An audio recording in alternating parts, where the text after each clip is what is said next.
manusia sebagai anak-anaknya. Itu yang dirindukan oleh Tuhan.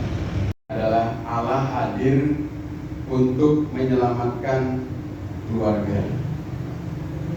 Nah, sebelum kita akan renungkan bersama-sama, kita baca dulu dalam Matius pasal 1 ayat 18 sampai ayat 25. Matius 1 ayat 18 sampai 25. Dan Yesus Kristus adalah seperti berikut. Pada waktu Maria ibunya bertunangan dengan Yusuf, berarti Allah menyertai kita. Yang mengambil Maria sebagai istrinya, tetapi tidak bersetubuh dengan dia sampai ia melahirkan anaknya laki-laki, dan Yusuf menamakan dia Yesus. Bapak, Ibu, dan saudara-saudara yang dikasihi oleh Tuhan, Allah yang ingin dan rindu hadir bersama-sama dengan kita. Allah juga hadir melalui Kristus untuk bisa bersama-sama dengan kita. Kenapa demikian? Karena kita mencatat bahwa karena manusia telah jatuh dalam dosa, manusia harus dipersatukan kembali dengan Tuhan. Dan itu tidak bisa terwujud tanpa kedatangan dan pengorbanan Kristus di atas kayu salib. Jadi sebenarnya kedatangan Yesus ke dunia ini adalah karena Tuhan ingin membangun, kemudian bahwa Tuhan memberkati mereka, lalu kemudian Tuhan berkata, beranak cuculah, bertambah banyak, penuhilah bumi. Tuhan mau bangun keluarga, karena Tuhan mau ada di tengah-tengahnya. Demikian juga kemudian Tuhan mulai dengan Nuh. Ketika Tuhan melihat dunia telah hancur, dunia telah lebih lagi berbuat dosa, Tuhan tersebut dengan apa? Dengan memanggil Nuh bersama dengan keluarganya. Demikian juga kemudian pada waktu Tuhan memanggil Abraham. Pada waktu Tuhan memanggil Abraham, Tuhan bukan hanya memanggil individu Abraham saja. Tetapi Tuhan mau memanggil Abraham adalah dengan juga ikut bersama dengan keluarganya. Bahkan bukan hanya keluarga batin, bukan keluarga darahnya saja, tetapi Tuhan mau juga orang-orang yang ada di dalam keluarga Abraham, Tuhan mau selamatkan. Karena melalui keluarga itulah Tuhan mau menyelamatkan seluruh bangsa. Demikian juga kemudian Tuhan berperjanjian dengan Ishak dan Yakub, yang kemudian akhirnya berkembang menjadi satu bangsa, namanya bangsa Israel. Tuhan selalu memulai dari keluarga untuk menyelamatkan dunia ini. Karena seorang diri saja manusia tidak akan bisa membangun keluarga Tuhan. Demikian juga ketika Kristus hadir ke dunia ini, Kristus memilih untuk hadir melalui keluarga, yaitu keluarga Yusuf dan Maria. Selalu demikian pola Tuhan ketika Tuhan ingin menyelamatkan dunia ini dan kemudian berada di tengah-tengah umatnya. Keluarga adalah tempat pertama rencana keselamatan digenapi. Karena keluarga yang kuat akan membuat gereja yang kuat, dan gereja yang kuat akan melahirkan bangsa yang kuat. Saya baca di sebuah artikel yang dikeluarkan oleh pemerintah mengatakan demikian. Keluarga yang tangguh akan menghasilkan bangsa yang tangguh. Kalau keluarga-keluarga menjadi rapuh, maka bangsa juga akan rapuh. Jadi kalau keluarga dipulihkan, maka akhirnya gereja dipulihkan, karena gereja terdiri dari keluarga-keluarga. Awal tahun yang lalu, ini awal tahun sekarang, awal tahun yang dikatakan di sana bahwa termasuk gereja, bahwa bangsa kita termasuk gereja. PGI mengatakan ini berdasar minta untuk fokus untuk membangun eklesia, namanya eklesia domestika, yaitu menghadirkan gereja dalam keluarga, membawa apa-apa dalam kehidupan ini. Karena apa? Sekali lagi, keluarga sebagai unit ada orang mungkin kita lihat ke gereja rajin, dan kalau di gereja sangat saleh.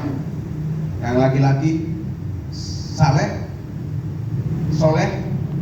Waktu di gereja kelihatannya wajahnya penuh dengan kemuliaan Tuhan, tapi waktu di rumah semuanya terbalik. Ini akan jadi masalah kalau demikian. Karena kalau kita hanya baik di dalam gereja, tetapi tidak baik di dalam rumah tangga, maka kita akan melihat kehancuran terjadi di dalam berdoa tiap pagi, sudah baca Alkitab. Tetapi kalau firman itu tidak mengatur hidup kita, itu berarti Tuhan tidak memerintah dalam hidup kita. Kalau firman Tuhan memerintah atas hidup kita, itu berarti Allah memerintah atas hidup kita.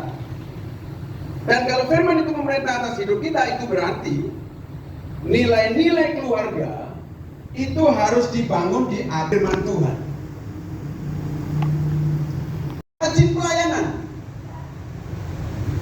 Tetapi waktu sampai di rumah, keluarganya kacau balau. Dan saat kemudian dilihat ternyata apa yang dia terima dari gereja, kebenaran firman Tuhan yang diterima dari gereja, itu tidak diimplementasikan dalam rumah tangga. Yang artinya firman Tuhan hanya ada dalam gereja, tapi di rumah tidak ada nilai-nilai kebenaran firman Tuhan itu. Nilai-nilai yang dipegang adalah nilai-nilai leluhur, nilai-nilai tradisi yang umumnya, atau nilai-nilainya sendiri. Itu kan kenapa pada akhirnya banyak keluarga, meskipun keluarga Kristen sekarang ini ada banyak mengalami masalah dan tidak bisa menyelesaikan masalah. Karena apa? Karena nilai-nilai yang dipegang dalam keluarga bukan nilai-nilai yang berasal dari firman Tuhan, tapi nilai-nilai yang berasal dari luar firman Tuhan. Itu yang pertama. Yang kedua, selain nilai-nilai keluarga harus dibangun di atas Tuhan, yang kedua adalah pengelolaan keluarga juga harus dibuat berdasarkan struktur dalam keluarga harus dibangun berdasarkan firman Tuhan. Kalau Paulus berkata dalam kitab Korintus, Kristus adalah kepala suami, suami adalah kepala istri. Tapi ada nih keluarga yang terbalik strukturnya. Istri kepala suami. Jadi istrinya dominan sekali gitu. Suaminya ikut saja. Sementara kepala istri bukan Kristus. Kepala istri adalah pikirannya sendiri. Saya coba itu beberapa kasus, ini ada beberapa kasus di mana seorang yang ditanya bukan kabar suami, tapi dapat uang nggak, dapat gaji nggak. Tapi begitu di luar ketemu wanita, dia kata, aduh mas, gimana kabarnya? Tak lihat kok kamu kok lucu sekali, kasihan, ada yang bisa saya bantu. Akhirnya suami lupa diri. Di luar akhirnya dengan suara setan, lalu akhirnya jadi selingkuh. Ada tuh kasus selingkuhannya itu nggak lebih cantik dari istrinya.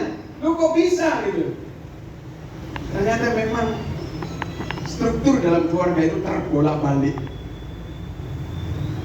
Dalam Alkitab, suami punya peran penting dalam keluarga. Kalau dikatakan tadi Kristus suami, itu berarti suami itu harus benar-benar inline dengan Tuhan. Suami harus sungguh-sungguh pandangannya kepada Tuhan. Jadi dia bisa melihat segala sesuatu dari Tuhan. Bagaimana mengatur hidup keluarga itu berasal dari Tuhan.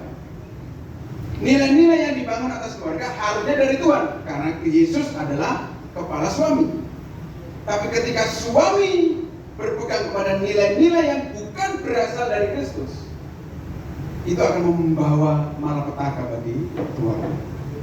Karena pada akhirnya ketika suami tidak berpegang kepada nilai-nilai Kristus, maka itulah yang akan dipakai oleh istri di dalam mengelola rumah tangga. Firman Tuhan katakan bahwa kepala istri adalah suami. Berarti apa yang dilakukan oleh istri itu adalah berasal dari suami. Kalau suami membawa nilai-nilai dunia dalam keluarganya, maka istri akan mengelola keluarganya juga dengan nilai-nilai dunia, dan itu akan membawa malapetaka bagi keluarganya. Kita akan mengalami masalah dalam keluarga. Oke, jadi yang pertama tadi katakan nilai-nilai keluarga harus dibangun di atas dasar firman Tuhan. Pengelola kita mengandalkan iman kita sendiri dalam membangun rumah tangga. Orang ini mengalami persoalan sakit hati. Penyelesaiannya adalah dari setan. Apa? Dengan cara membunuh. Kalau dia lakukan sekali ini, dia akan lakukan yang lain lagi. Karena sepertinya cara ini adalah cara yang instan.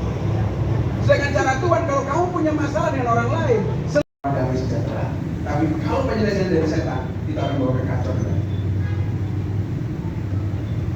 Ketaatan terhadap firman Tuhan akan menjadikan keluarga Yusuf akhirnya menjadi saluran berkat bagi gereja dan kemudian bagi bangsa-bangsa.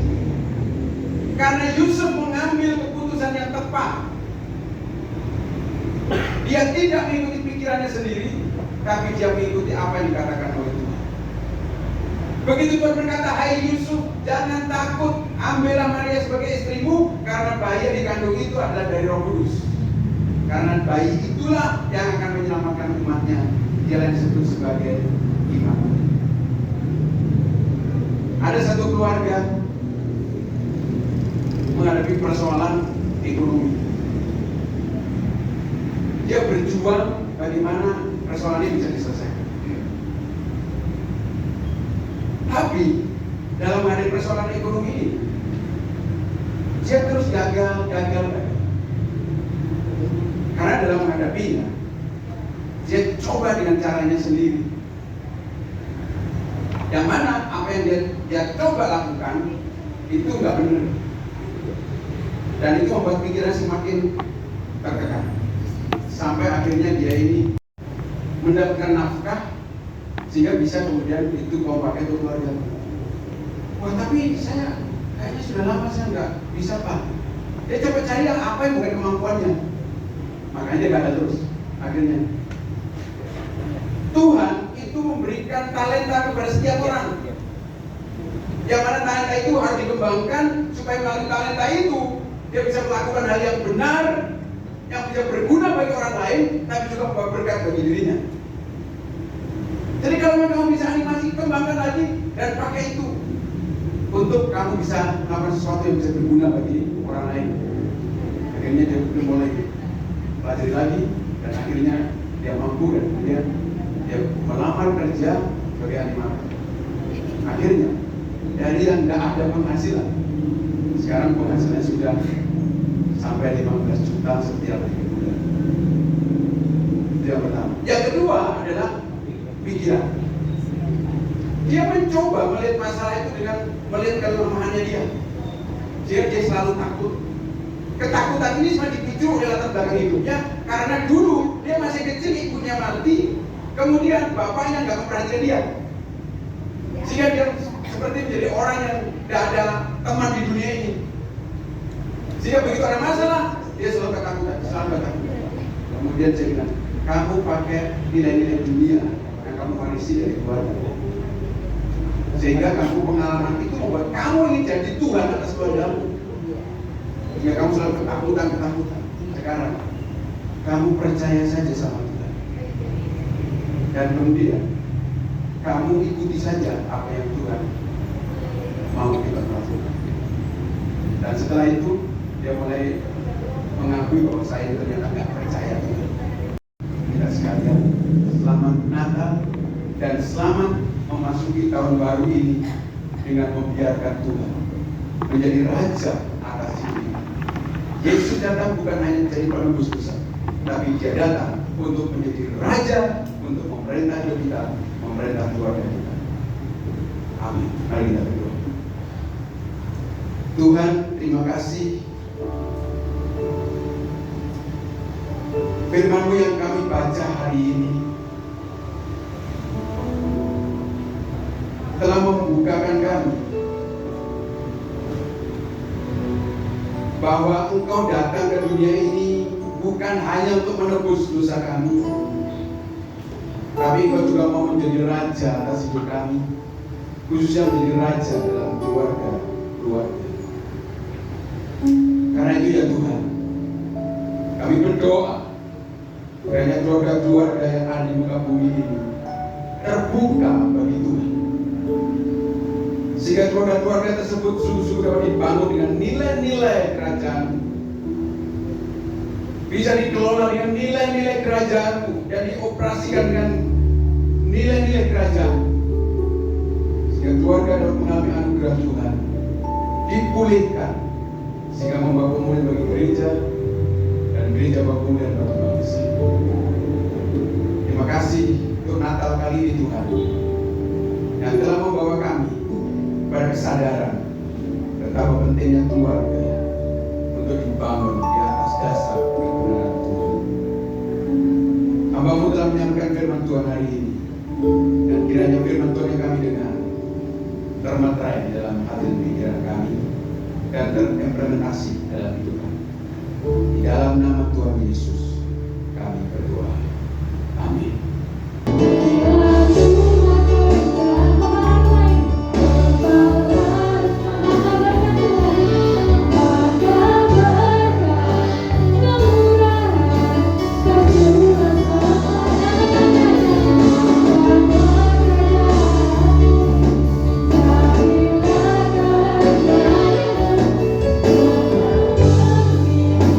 Setiap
setiap kehidupan kami, pribadi lepas pribadi. Bahkan sore hari ini kami bersyukur kami boleh bersukacita bersama dengan umat-umat Tuhan di area wilayah Kepanjen dan sekitarnya, untuk kami boleh merayakan kelahiran Tuhan Yesus. Kami bersukacita karena Yesus hadir di dalam kehidupan kami.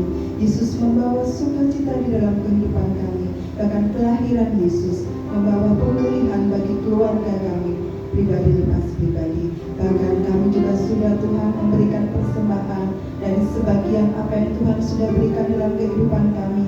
Kami memberikan persembahan ini dengan penuh sukacita. Kami bersyukur karena pemeliharaan Tuhan sempurna dalam hidup kami. Untuk itu Bapa, kami menyerahkan persembahan yang sudah umat-umat-Mu jalankan, berikan sore hari ini. Kami percaya Tuhan sendiri yang menguruskan, menyucikan setiap persembahan kami, sehingga persembahan yang baru saja kami berikan boleh menjadi pelebaran jalan bagi kerajaan Tuhan, khususnya bagi gereja Tuhan di tempat ini. Terima kasih Bapa, kami mau serahkan persembahan ini hanya di dalam nama Tuhan Yesus Kristus. Haleluya. Amin.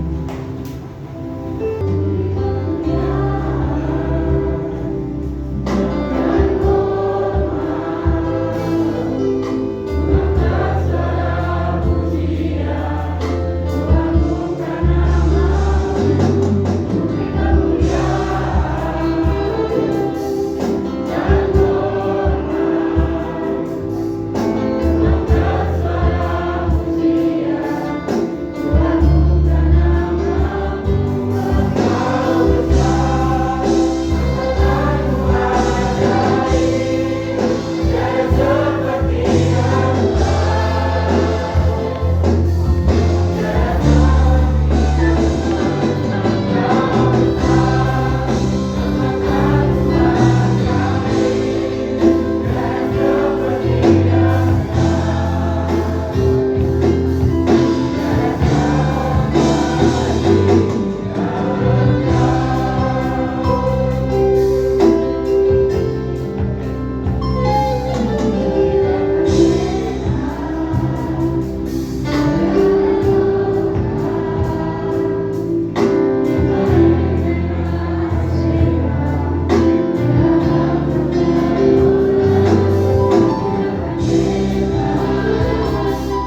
kita bisa menikmati Natal pada sore hari ini.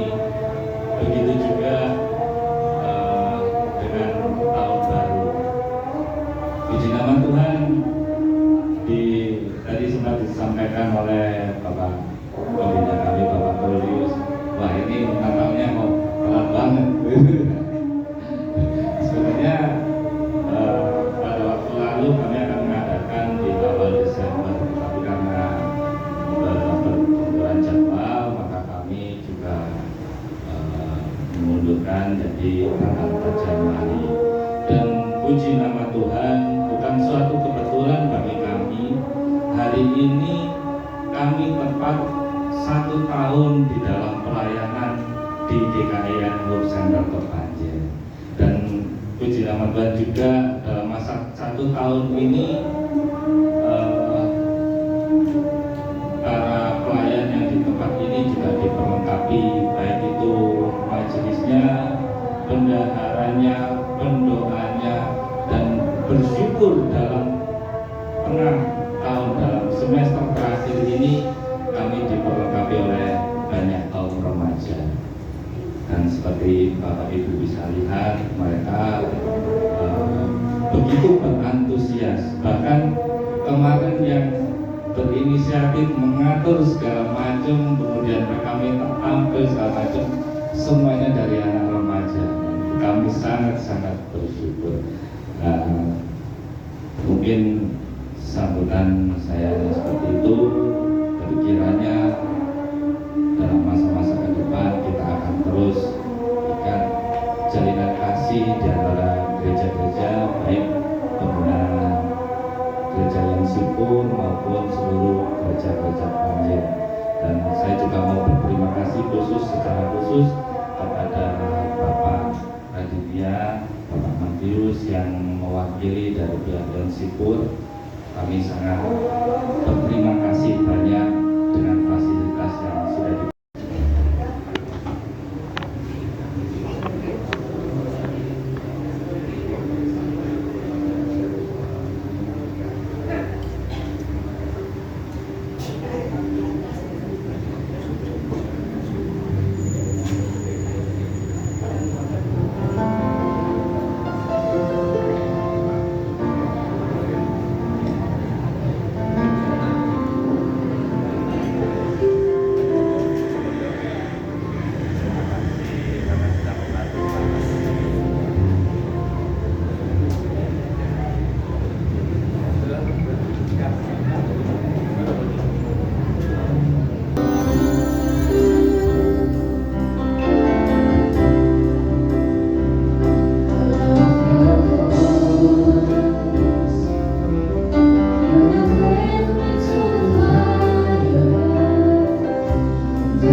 Kita ada dalam penghujung ibadah dengan kasih Kristus saja. Jemaat Tuhan berdiri, kita akan menerima berkat Tuhan. Bersama-sama kita naikkan pujian El Shaddai.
Bapa, kami mengucap syukur oleh karena Engkau telah memimpin ibadah perayaan Natal pada malam hari di awal hingga akhirnya.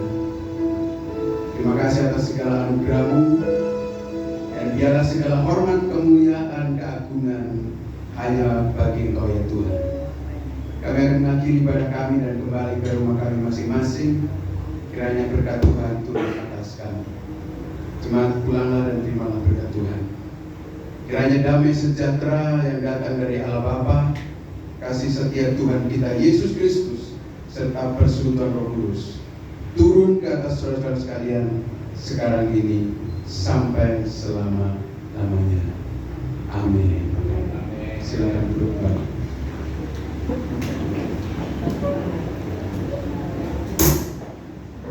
Ibadah kita selesai dan 1, 2, 3 Shalom untuk kita semua.